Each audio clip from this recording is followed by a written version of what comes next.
Okay, so there are some differences between SES benefits and GS-15 benefits. You know, health insurance is the same, so no difference there. There is no veterans preference for the SES.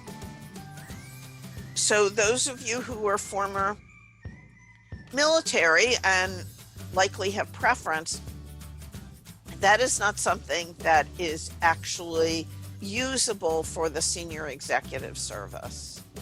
There is also no right of appeal for any kind of actions taken either by the Executive Resources Board at FEMA or the Qualifications Review Board.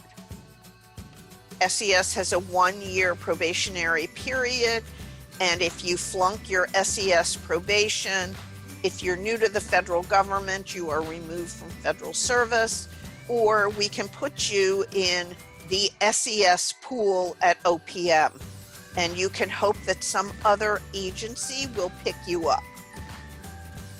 And I have seen this happen, and I have seen it happen at FEMA as well. Okay, so let's talk about this reassignment piece, because I know this makes a lot of people nuts, that SESers can be reassigned at any time, including relocated. So here's what the rules say. I can reassign you as an SES in your same commuting area with 15 days notice. And I can reassign you as an SES to Montana or some other place within 60 days. I have to give you 60-day notice. Now, this makes people squirrely and resistant to the SES. But let me be very clear. Management has the right to reassign you as a 15 or as a GS9 to meet the needs of the agency. I do not personally see this as a huge change. Management has the right to reassign you to meet the changing needs of the work. Now, I have to give you notice, and you have the right to decline that reassignment. And if you decline it, I'm going to remove you from federal service, right? I mean, this is exactly what happened to people at the Department of Agriculture.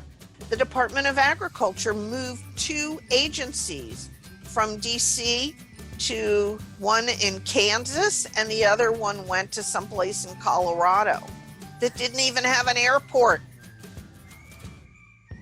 Okay, so employees who did not accept those reassignments were put on the CTAP list, the Career Transition Assistance Program list, an interagency career transition assistance program list, to try and get positions in other government agencies.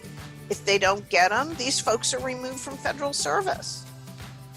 So I don't really personally see this as a huge difference myself. When I was an HR person, I reassigned people, non-SESs, to other locations, not infrequently. I mean, this happens. Now, management has to articulate a legitimate business reason for moving the work, right? And needing you personally to do that work. But I mean, this is not an unusual situation at all levels of the federal government. Just be aware, but I wouldn't stress over this. SESers were designed, that whole SES system was designed to have a cadre of executives that could work at FEMA, could work at AG, could work at EEOC, and rotate between them without having the technical expertise. And in fact, OPM guidance says that no SES job should, in theory, have more than 2 technical quals. But really, I've seen SES jobs posted. The most I've seen, I saw one SES job that had 8 technical requirements, 8 TQs to write. Now, when you see something like that, the message is really clear that they have somebody in-house and they want to promote them, but that's not a real SES job, conceptually. So a couple of differences in terms of leave accrual. All right, so you earn 8 hours of annual regardless, and carryover instead of 240 is 90 days.